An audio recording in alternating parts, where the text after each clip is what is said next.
शेती माझी प्रयोगशाळा या यूट्यूब चॅनलमध्ये मी आपलं स्वागत करतो. या चॅनलवर आपण नवीन असाल तर या चॅनलला सबस्क्राईब करा. या चॅनलचे नवनवीन व्हिडिओ पाहण्यासाठी बेल आयकॉन नक्की दाबा. आपणास व्हिडिओ आवडल्यास लाईक आणि शेअर अवश्य करा. नमस्कार, मी डॉक्टर मच्छिंद्र बांगर, महाराष्ट्रातील आणि देशातील हवामान परिस्थिती संदर्भात ताजा अंदाज देणारे. बंगालच्या उपसागरात तयार झालेलं डिप्रेशन हे आता भूभागावर सरकू लागलं आहे आणि त्याचे परिणाम भारताच्या अनेक राज्यांमध्ये दिसणार आहेत. महाराष्ट्रामध्ये सुद्धा त्याचा प्रभाव आपल्याला जाणवणार आहे. भारतीय हवामान खात्याने याला डीप डिप्रेशनचा दर्जा दिला आहे. त्यामुळे पहिलं डीप डिप्रेशन बंगालच्या उपसागरात तयार झालं आहे. याची दिशा मध्य भारताच्या दिशेने सरकणं अपेक्षित आहे आणि त्या दृष्टीने त्याची या ठिकाणी पुन्हा एकदा दिशा बदललेली आहे ट्रॅकमध्ये असं दिसतंय. महाराष्ट्रातील टक्केवारीवर आपण दररोज लक्ष केंद्रित करत असतो. आपल्याला माहिती आहे की कोकण किनारपट्टीला लगत असलेले जिल्हे आणि कोकण किनारपट्टीमध्ये जोरदार पाऊस किंवा अतिवृष्टी झालेली आहे. मात्र तरी देखील सिंधुदुर्ग हा असा कोकणातला जिल्हा आहे ज्या ठिकाणी 36% अजून घट आहे. नंदुरबारमध्ये 56% तर 55% हिंगोलीमध्ये घट आहे. एकूणच बीडमध्ये 48, जालन्यामध्ये 43, लातूरला 42, नांदेडला 39, गडचिरोलीला 38 तर चंद्रपूरला 31, अमरावतीला 32 अशा पद्धतीने अजून देखील अनेक जिल्ह्यांमध्ये मोठी घट आहे आणि हा स्पष्ट दुष्काळाचा संकेत आहे. आज आपण 28 तारखेला आहोत आणि महत्त्वाचा पावसाळ्याचा सीझन संपत आलेला आहे. त्यामुळे पुढील कालावधीमध्ये आणखी एल निनो तीव्र होत जाणार आहे. त्यामुळे त्याचा निगेटिव्ह प्रभाव जर वाढला तर या ठिकाणचा दुष्काळ रिकवर होणं कठीण जाऊ शकतं. परंतु आपल्याला आशा आहे की आयुडी सक्रिय होईल किंवा एमजिओ फेजमुळे वातावरणात बदल होऊन वेगवेगळ्या हवामान प्रणाल्या विकसित होतील व त्यामुळे या ठिकाणचा दुष्काळ कमी होईल. भारतीय हवामान खात्याने दिलेल्या अलर्टमध्ये आज विदर्भ आणि घाटमाथ्यावर ऑरेंज अलर्ट देण्यात आला आहे. छत्तीसगड आणि ओरिसा या ठिकाणी डिप्रेशनचं केंद्र असल्यामुळे या ठिकाणी रेड अलर्ट देण्यात आलेला आहे. एकूणच मराठवाड्यात मात्र पाऊस दाखवलेला नाही.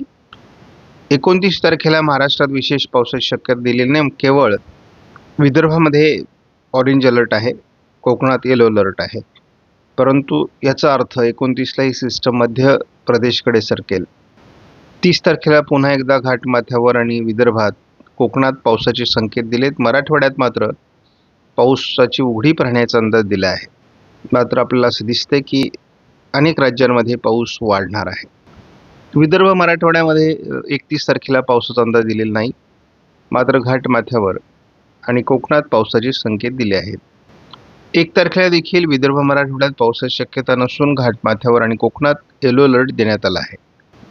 उत्तर भारत पश्चिम भारतामध्ये मात्र पावसाची शक्यता दाखवण्यात आलेली आहे. तीच परिस्थिती आपल्याला 2 तारखेला देखील दिसते आहे. 26-27 तारखेच्या 24 तासामध्ये ओरिसा, कोकण किनारपट्टी, मराठवाड्यात देखील आणि उत्तर महाराष्ट्रात देखील काही ठिकाणी मुसळधार पाऊस झालेला आहे. मात्र पश्चिम महाराष्ट्र आणि मध्य महाराष्ट्रामध्ये पावसाचं प्रमाण कमी आहे. अजून विदर्भात देखील बऱ्यापैकी पावसाचं प्रमाण काल कमी होतं. आज विदर्भामध्ये पावसात जोर वाढेल, मराठवाड्यात पावसात जोर वाढेल, दक्षिण कोकणात पावसात जोर वाढण्याचे संकेत जेएफएस मॉडेलने दिले आहे. त्याचबरोबर उद्या देखील मराठवाडा विदर्भात पावसाची शक्यता जेएफएस मॉडेलने व्यक्त केली आहे. विदर्भात सातत्याने 30 तारखेला पावसाची शक्यता जेएफएस मॉडेलने व्यक्त केली आहे. मात्र 31 तारखेपासून पावसाचा प्रभाव कमी होण्याचे देखील संकेत जेएफएस मॉडेलने दिले आहेत. पूर्व विदर्भ आणि कोकण असं पावसाळी वातावरण 1 ऑगस्टला असेल.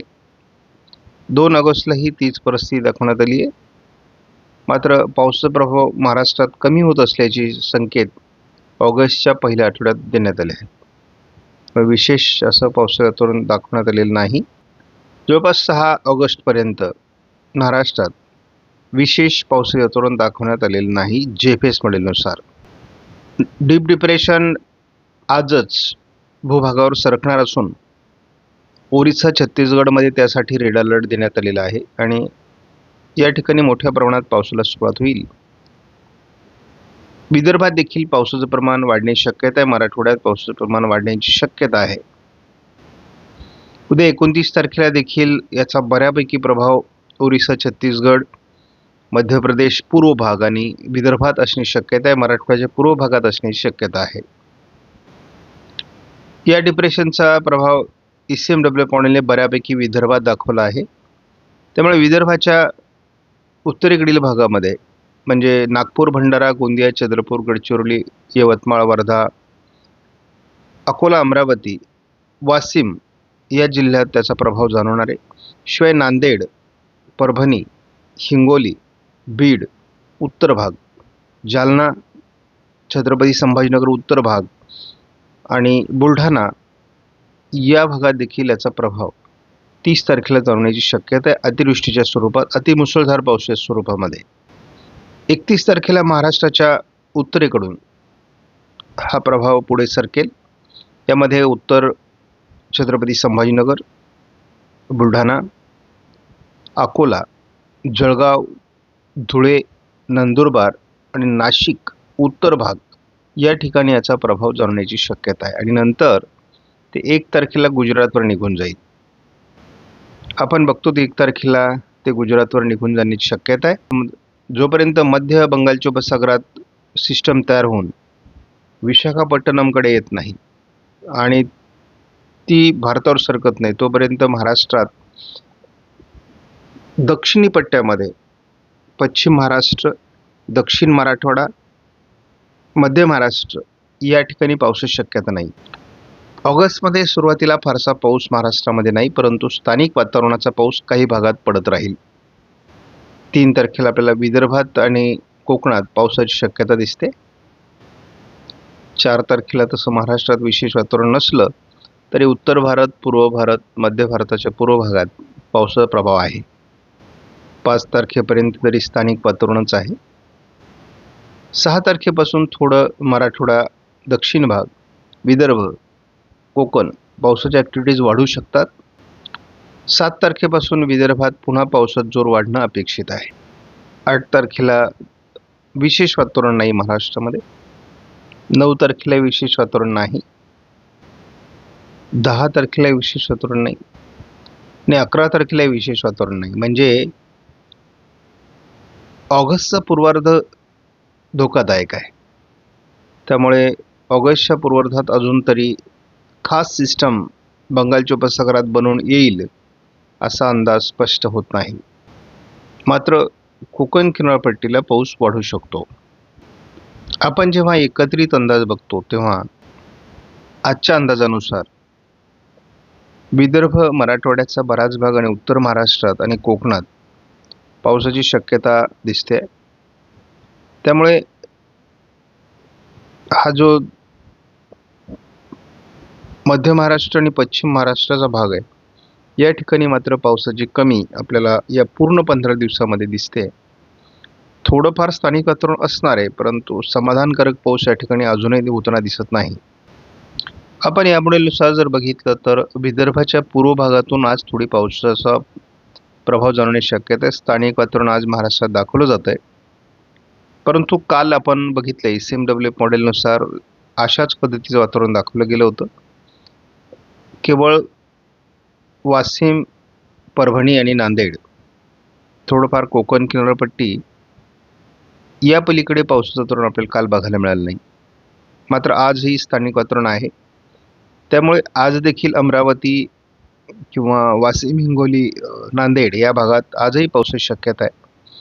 कोकण किनारपट्टीत घाटमाथ्यावर पावसाची शक्यता आहे. उत्तर महाराष्ट्रात पावसाची शक्यता वाढते आहे, परंतु स्थानिक वातावरणाचा अंदाज वाढणं अपेक्षित आहे, कारण हा दुष्काळी भागाला मिळणारा दिलासा आहे. अगदी उशिरापर्यंत हे वातावरण राहणार आहे.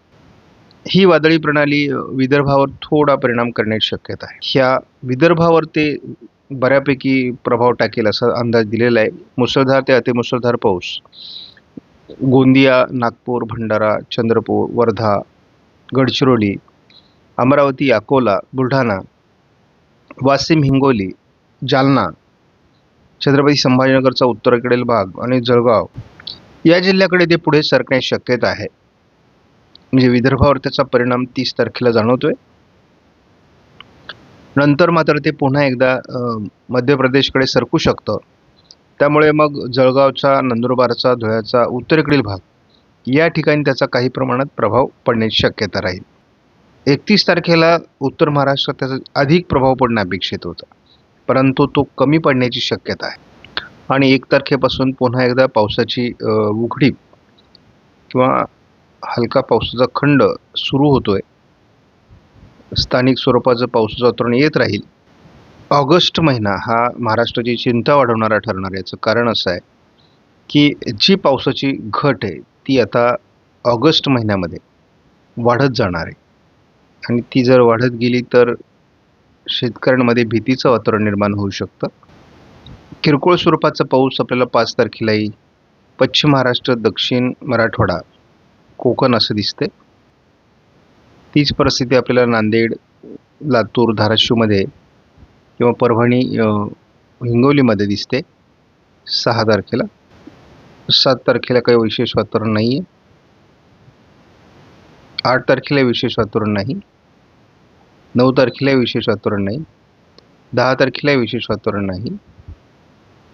11 तारखेला थोडा हवामानात बदल आहे, परंतु ऑगस्टची सुरुवात किंवा ऑगस्ट महिन्याचा एकूण जो प्रभाव आहे तो अतिशय किरकोळ पावसाचा आहे. त्या ऑगस्टचा उत्तरार्ध जनरली चांगला असतो, परंतु यावर्षी एल निनोचा प्रभाव आहे आणि त्याचा किती परिणाम आपल्याला या ठिकाणी दिसतो तेही बघणं आवश्यक आहे. परंतु फारसं समाधानकारक वातावरण आपल्याला या ठिकाणी दिसत नाही. परंतु आपल्याला आशा आहे ऑगस्टच्या उत्तरार्धामध्ये आणि सप्टेंबरमध्ये देखील महाराष्ट्रात आयोडी पॉझिटिव्ह होऊन पावसाचं प्रमाण वाढेल. आपण आज व्हिडिओमधील माहिती महत्त्वपूर्ण वाटल्यास लाईक करा, शेअर करा, चॅनलला सबस्क्राईब करा. धन्यवाद. जय हिंद, जय महाराष्ट्र, जय बळीराजा.